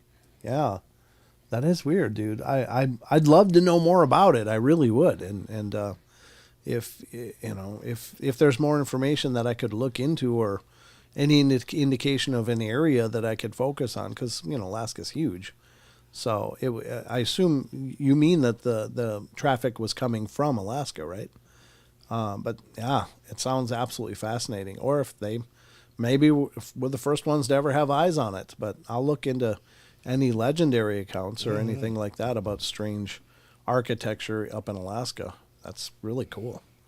Very cool. Very cool topic to explore. Apparently, up in Alaska, strange archaeology, there is a 5-acre plot of land that's an Ice Age boneyard.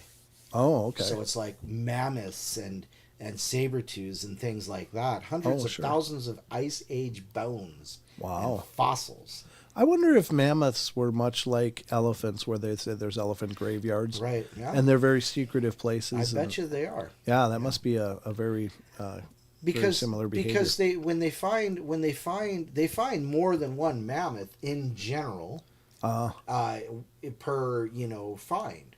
So they find, as a matter of fact, there's one place in Russia they're cutting through the permafrost, and they're going after mammoth bones. And Josh Gates was up there, and they found DNA. Oh, nice. That's where they found some viable DNA. Okay. And it was a graveyard. Oh. There was 100 or more mammoth bones. So yeah, it would not surprise me if that's just something within the pachyderm, DNA. Yep. Yeah, and I know they've recovered an actual preserved, frozen preserved mammoth, the small baby mammoth. Yeah, baby mammoth. Yeah. Yep. Was discovered. So in that boneyard, they found mammoths and short-faced bear, and many more. Wow. Yeah. So a lot of things died there. I wonder if it was a natural trap for things to fall into and never get out. Yeah, don't know. Since then, I've been familiar with pyramid structures in Alaska being seen. It is just odd that came across the feed and then never saw anything about it again. Oh yeah. Yeah, that's strange, brother. Yeah, that Alaska pyramid, that's an interesting one, yeah. Yeah. Okay. Well, yeah, I mean, I'll look into it, and if I find anything, we can certainly highlight it on another show.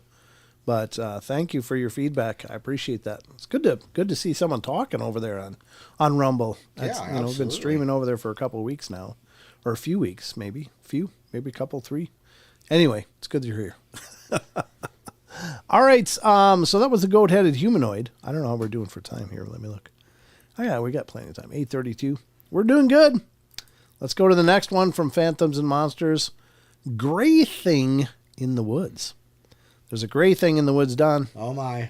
Exactly. And this is gray thing in the woods seen by campers near Table Mountain, Washington. Do you know where Table Mountain is? I don't. Ah, okay.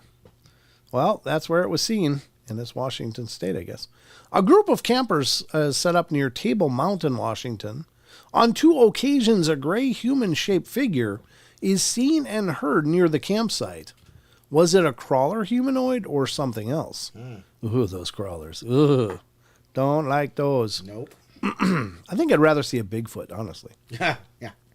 I received the following account. It says, a few years ago, we were camping near Table Mountain, Washington. We were cooking dinner and hearing noises all around the campsite, but I still think it was just the noise of the river, though it did sound like boots sloshing through the river. I also heard faint drumming noises, and at this point, I wasn't scared, but my friend was, and I decided I'd have fun with him by shining my flashlight and pretending that I was seeing something. The 3rd or 4th time I did this, I saw a gray human-shaped figure hunched over the ground between 2 trees, with very long limbs. It bent upward, and its head was gray and large. I noticed 2 eyes and no features. It seemed almost to use its elbows a lot, and then it just vanished. My friend said I did a double take. Sorry, I'm whistling in my throat. Weird. My friends said I did a double take, and all my color drained. I sat down and kept saying it was a deer. I wasn't scared. I was just like, yeah, I saw something. Sniffly. At various points for the next hour, we kept hearing movement, and I also smelled a rotten egg-like odor floating around the air. The odor was in the tent, and when we got in, but I didn't think anything of it. When we then started talking about the various events of the day that involved this weird activity, and we eventually went to sleep. Earlier in the day, my friend and I went on a brutal hike up Table Mountain, leaving our other two friends to prepare firewood. On our arrival, I went into the tent, and my friend says he thought he saw a man in a gray t-shirt. Keep in mind, it's December and it's cold. By one of their bags on the way in. Apparently, they were in the tent the whole time. My friend seemed to get scared at this point, and I said it was probably just a hiker, and I found out later that while they were in the tent, they heard frequent footsteps around the campsite. So frequent and close by the tent that they thought we had returned and were walking around the campsite. This part of the story could be explained, but if it's people, I think that's even scarier because I've spent months of my life camping. I know it's common practice to make your presence known upon arrival to your campsite. Yes. And I know that you don't go poke around a habited site that isn't yours. I'm confused as to why my friends in the tent didn't go tell whoever it was to take off. Maybe it's good that they didn't. There are some weird people in the woods. I do remember feeling a totally different vibe upon our arrival back at the site after our hike. These are some of the details. I'm more concerned with the gray thing that I saw in the woods that night. And I was never scared, just confused, and found the quickest thing I could use to explain it away. I didn't see a deer. I see deer every day where I live, and I don't really know what it is that I saw. That was by T. And there's no comment from Lon on there, so that's really weird. Not that Lon didn't comment, but it's a weird thing, like gray things. So our friend Karen, Karen Alberdine, she Googled it. It's over by Mount Baker. Are you familiar with that? Well, no, it's North Cascades, yes. But Baker is down closer to the border of Oregon. If I remember correctly. You know, honestly, I was such a city kid, I didn't care. I was mostly, and it was the early 90s. Nirvana, Soundgarden, all those bands were just hitting, and I lived in Seattle. Oh, sure. You think I cared anything about the outside at that point? No. You were in one of the greatest generations of rock at that time. Well, I got to hang out with some of them and know a lot of people, but yeah, I wouldn't say I know them, but I've definitely hung out with a lot of them. Yeah, that's cool. Yeah, as for getting outside, what's that? I went to Mount Rainier once when I was 10. Like, whatever. All right, so... Oh, it's closer to Canada? Okay. So it's more north. More north. It's way more north than that. I wanted to hit a Dogman one that I pulled up. I don't mind. We can hit Dogman. That's fine. That's a lizard, I've got man. good insurance. Bigfoot. Just going through these here. Oh, yeah, they're out there. There was one massive red Sasquatch. Just trying to find reptilian. That's a weird... werewolf. Here we go. So this was a werewolf incident apparently in the Pine Barrens at the abandoned Brooks Bray brick factory in the Pine Barrens. That's our friend Eric Spinner. Spinner. Yeah. Yep, Eric Spinner. Yep. Yeah, he's over there doing research. I wonder if I'll have to ask him if he's got any reports about Dogmen over there, because I know he's always looking for Bigfoot, but yeah, he's always out in the Pine Barrens digging around. So, interestingly enough, so let's go to this one. This is, again, from fandomsandmonsters.com. Werewolf encounter at the abandoned Brooks Bray brick factory in Pine Barrens, New Jersey. Let's see what it says. A South New Jersey man recalls his experience while with friends at the abandoned Brooks Bray brick factory. The witness swears that he encountered a werewolf. Wow. Lon says, I received the following account. Hi, my name is Jorge. Is that right? Jorge, yeah. Yeah, okay. I had a bizarre encounter close to the abandoned Brooks Bray brick factory in Manchester, New Jersey. To start off, my brother has taken me to the place before, and I thought it was pretty cool. So I decided to go back there with a group of friends one night, and to my horror, we encountered something that I never thought would be real. So, as I stated above, my friends and I came back to Brooks Bray Brick Factory to explore it shortly after my brother took me and with his friend Harold. He warned us never to come back there at night, but We didn't heed Harold's warning seriously to never come there at night. So he told me it was because he had some other experiences there that haunted him for a long time. Thinking that he was joking around about that, but to fast forward to the story, my group of friends and I decided to go to the abandoned brick factory. When we arrived, we decided to go towards the path that leads to the factory, and as soon as we got there, we felt an eerie presence, and we felt like we were being watched. My friends and I were a little spooked. And as our eyes darted all along the wood line, I spotted something. In the wood line up ahead, I saw something that shouldn't be possible or that shouldn't exist. To my horror, there was what looked like a werewolf. Its piercing yellow eyes were staring into my soul, and it gave me the creeps when I was looking at it. To describe it, it was very tall, abnormally tall, and I would say about 9 to 10 feet tall at the head. That's really tall. With large wolf-like or dog-like perked ears and a long snout. Its body was similar to the build of an Olympic bodybuilder, with large muscles that were visible through the mass of the fur that was standing there. But its head was similar to a German shepherd or a wolf, and its hands ended in long claw-like digits.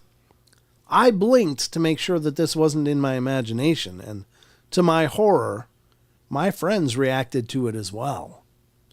My friends also saw this eerie presence, and they were all startled. To me, it felt like it was beckoning me to come closer, and its stare was so quiet and soul-piercing, which both weirded me out and gave me the same sensation a deer would have when seeing headlights.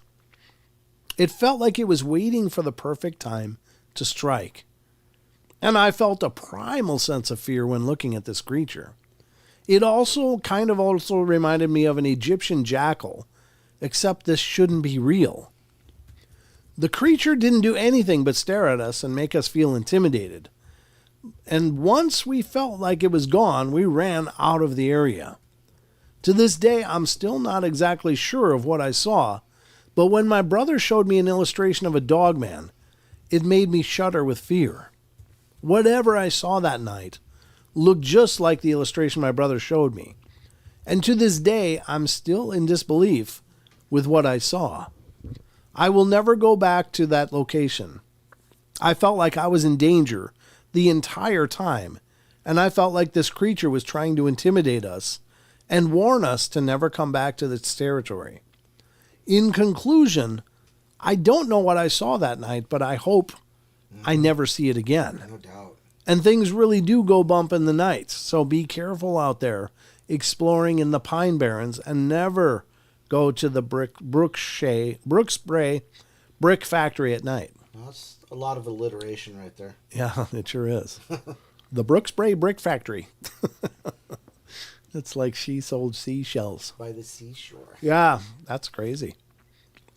I don't know. Again, it just stayed there looking at him. It wasn't overly aggressive, but... Well, and that's kind of weird, though, because, dogmen are usually portrayed as aggressive, but non-physical. Yeah, they don't actually touch you. But they just play with you. They just toy with people. They play with you. And that's enough to make you go, no, I don't want to be here anymore. Right. That's like the guys from, what's the name of that show? The guys Judge and... Oh, yeah, Out of the Shadows. Out of the Shadows. Yeah. He talks about his dogman encounter where they just chased him. Yeah. So... It was just pacing him. Yeah. And in an incredibly scary way. Right. Yeah. Wow. That would be horrible. That would be horrible, folks. I've never seen a dog man, and I'd be fine with that being the case continually. Yeah, no doubt. Perpetually never seeing dog man. So, interestingly enough, this one looks really good too. I wonder how long it is. This one's a little... Oh, you got time. I got time for this one. Yeah. This one's a new one that Lon posted over on Paranormal Portal fans page on Facebook. And I always love when he does that because I just go through them and go, ooh, this one's really cool. This one's really cool. Unfortunately, I don't have time to read them all. I wish I did because they're all incredible stories. But That's why I put it out for you guys to go check out phantomsandmonsters.com. So this is, I don't know how you pronounce this. Dine? I'm looking at, Dine. Dine, Navajo woman recalls her furry ones stories. And I love these stories a lot that come from First Nations, that come from a shared knowledge that can take place over thousands of years. This is a heritage of knowledge. Right. And I don't think you'll ever learn more about these creatures than from the indigenous peoples that have been sharing space with them for millennia or better. So I always love the First Nations reflections on these things. So just a real quick, when referring to Navajo people, should I call them Navajo or Dine?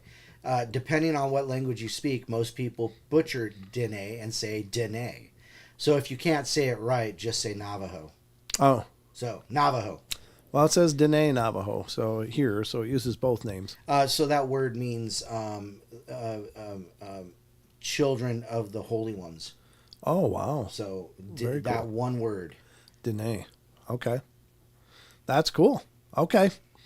A Dene Navajo resident contacted me with her accounts of the furry ones that inhabit the reservation. She includes a personal account and stories told to her by others. Wow. That's like right on the desk. Your part of the desk. Yeah, on the like line, right in here. right. Yeah, the other one was a Over your little corner, back. over on your shoulder. Yeah. Yeah. I know. We're just getting traffic here tonight, folks. Somebody earlier said they're waiting for the ghost box to say the word spork. Spork. That would be hilarious. Wouldn't that be hilarious? It would. If the ghost box said I would spork, die laughing. that would be funny. So if you're really here, make the little voice capture thing for spirits say spork. Fork would be close enough, and we would take fork, but spork is the word. So we'll see. Wouldn't that be fun if we got an intelligent response? That would be. Being less. Okay, yeah, I already heard that. All right, let's see what this Navajo woman told Lon. It says, when I was 11 years old, my younger brothers, cousins, friends, and I were playing along with a kite. It was March, so it was still a bit cold. My cousin, who was looking down the road, said, "Who's that guy watching us over there?" And we all looked, and we were like, we didn't know who it was. But whatever or whoever it was really big. He was taller than our little fence pole, which came up to him about mid-chest. The fence pole, we later found out, was about 5 feet something. He looked kind of hairy. He had no neck. His neck. He had really long arms, and he watched us, and every now and then he'd lean over, and then he'd stand back up and watch us some more. We quickly pulled back our kite. Well, it then started to snow, and one of my little brothers said, I'm going to go tell Dad. The hairy man then ran into the trees, so it disappeared just in the blink of an eye. Back then, we had never heard of Sasquatch or Bigfoot, but we had heard of the boogeyman, the monster, and, our parents scared us with it. It was in 1967. Yeah, that's actually when Bluff Creek film was being recorded. And that's when there were more sightings. That's when I first heard people calling these creatures the furry ones. One evening, my brother was up in a basin near our home, and he was hunting on horseback, and at dusk, he started to head home, but he wanted to look at another area before he did so. He rides over the ridge, and he said everything happened in a split second. As he came over the ridge, he saw the horse's ears perk up, and then it stopped moving. A Bigfoot was sitting down there, and he was eating something. It looked up at my brother, and the look on its face was alarming, like it had seen something terrifying. The Bigfoot got on all fours, leaped 4 times, and it was suddenly gone, like it had vanished. The horse was startled, and my brother almost fell off. He grabbed the horse's neck, and they took off down to the foothills. He said he couldn't stop his horse until they reached home. This old rancher lived out in the canyon area by the creek, and he said that he came home to his trailer late one night. He had an old car sitting along the road to his trailer. He saw something huge duck behind the old car. Well, the rancher starts panicking, and then this huge creature tried to back out, but the rancher's headlight picked it up. It was really big, but it wasn't fast. But it did get away. The next day, he found 2 of his horses lying dead in the nearby gully. Their necks were all ripped out. Their tail end areas had also been ripped open. Whatever killed them had to have been fast to catch the horses. My sister lived by the river, and a lot of times their horses were being bothered by something. There would be a bad odor outside, and one night, while their uncle was watching the kids, they said something climbed up on the top of the house, and it was big. It was walking around and jumping. They got really scared of it, and their uncle later got them together in the middle of the room. The kids were crying, and he had his rifle and was aiming at the door. This creature was jumping hard on the roof. And then my sister came home, and that thing jumped off the house and took off. When she opened the door, they were facing a rifle aimed at them. Wow. The kids were hysterical. That creature would show up several more times, and it always got onto the roof and jumped up and down, scaring everyone in the house. Wow. One day she called my uncle while the creature was there, and he and his friend drove over and saw the creature trying to run away. They chased after it in the truck and shot at it a few times, and after that, the creature never returned. Yeah, it quit being fun at that point. Right. Yeah. It noticed it was becoming dangerous. Now it was getting risky, yeah, where they were like chasing and shooting. Right. And there's no question these things know what guns are, so. Right. Well, Yeah. you know, and I'm sorry, I was chatting a little bit with Melissa in the chat. She was asking what the ghost radar was. Oh. So I missed the description. Was there a description of it?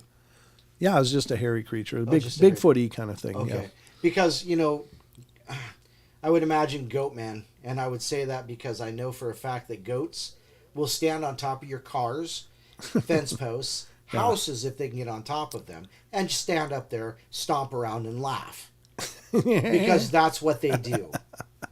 Yeah, well, that could The only be. good goat is a barbecue goat. Oof, there you go. It goes back to that goat jerky comment quite a bit earlier. Oh, there you have it. Those are the furry ones. Yep. Stories from the Navajo, and that's very, very cool. So, yeah, that's interesting. I want to hear more about Bruja though, and the ashes and bones. I want to hear more about. Oh, those. you mean the Lush, the skinwalkers? Yeah. Well, If ashes. that's what it's called, yeah. I mean, but remember we were reading that one about the grandma who loaded her Yeah, that was shotgun. that was a skinwalker. yeah, Skinwalker. Yeah. Yep, that was a. So yeah, that would be fun. Yinadlushi is the name. Right. Yeah, I think I learned that. Well, I learned that in stories through the years, but I never remembered it. But you talked to Ryan Paul Tremblay. Right. Yeah, he's a researcher and a great guy. He's going to come on the YouTube show some night, and we're going to chat with him at length about all this weirdness. So Rachel is planning a Friday night chat sit-in to manifest a tulpa. Of a spork? Of a spork. I saw something about a tulpa, a spork tulpa. That would be fun. You guys should actually try that. And this is more of an esoteric idea, so forgive me for that. But a lot of people do that they work on manifesting, and they're working on manifesting their lives, and a lot of times they do exercises and this was covered in a Richard Bach book, and it was, I think, what was it called? The one where he's got Donald Shimoda as basically a Jesus figure, but he talks about manifesting. And so I think maybe it was even Jonathan Livingston Seagull. I don't know about that one, but I don't know. But anyway, I love Richard Bach books. I read several of them years ago. But he would talk about focusing on something you want to manifest. And one time, one of the exercises he talked about in his book was a blue feather. He wanted to manifest a blue feather, so he focused on this image of a blue feather, how it looked, how it appeared and stuff. And he said he just kind of went through his days after that, and soon he was at the store, and looked in the milk containers, and there on a milk container was a blue feather exactly as he'd imagined.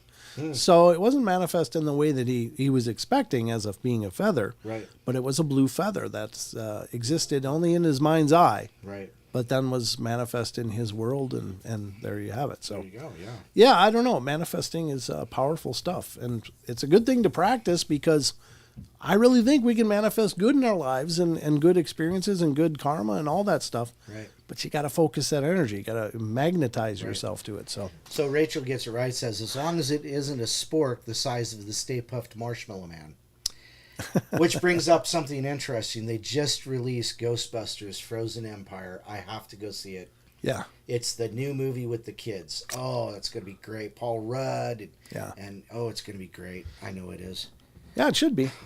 And, of course, Bill Murray's in it, too. Bill Murray, Dan Aykroyd, and Winston. Who was Winston? Winston. Yeah. Ed. I don't remember the guy's name. Ed something. Yeah, but, yeah, that's really cool. Yeah, Winston. Yeah. And apparently Ramos makes a cameo in it again. Oh, as a projected, yeah. Something, okay. Yeah, something like that. Maybe his own spirit, of course. Yeah, it might be actually him. Who knows? I'm sure he's there with them in spirit when they're making it. I agree, Brent. That's probably true. Thank you, David. I like it when people agree with me. Yeah, even though we don't know why. Yeah. Not necessarily. You don't always know what I'm saying, but just nod yes. That's easy. That's the easy answer. So, nodding yes to another thing is that we're about out of time. We are, yeah. The time has crawled away, ladies and gentlemen. We've made it through the portal. I hope you guys have a fantastic rest of your week. I'll be back on Friday night with Sheldon, and we'll tear into it again. But Fainting Goat Man. That would not be good. The genetic flaw where if you pop out, it just... Yeah, but then we'd have a physical corpse. We wouldn't even have a corpse. It would be alive. Yeah. You could take it peacefully because it just... boo. Oh. Yep. That would suck. That would suck to be one of those. Exactly. Get off my roof. It slides off. It slides off. Whap! There's your body. There you go. You're welcome. The Fainting Goat Man. That'll be $1 million, please. Cha-ching. Where did the time go? Man. It's hard to tell. Here in the portal, it's always strange. But hope you guys had a great time. Don, anything in closing? Just remember, you can always get your gear at our Teespring store, which is link is in the comments there. The description. Yeah, it's on the description on YouTube. I believe it's also in the description on Rumble. Oh. And Twitch. I don't think there's any description there. Yeah. So you just got to go to YouTube or Rumble. Check it out. Can't hold still enough. It drops. Just keeps jerking around. Twitchy bastards. But anyway, what the hell was I going to say? Oh, my apologies to the Discord community. I promised you I was going to pick a winner last weekend. And I still haven't done it. Sorry, my apologies, but I will get that done in the next day or two. So watch for that if you're in our Discord community for the T-shirt giveaway. And otherwise, we're just going to keep hammering out shows. So we'd love for you to continue to enjoy them and to continue to spread the word. Let other people know. So remember, we love you all. Be good, be kind, be nice. Take care of each other, help each other out. Find the magic in every day. And remember to laugh as much as you can. That's going to do it for us. So I hope you've enjoyed the journey. Thank you so much for watching and being a part of our experience. Insanity. That's even better. All right, guys. Take care. Have a good night. Love you. Mean it. All right. That's it. Good night. Roll the credits.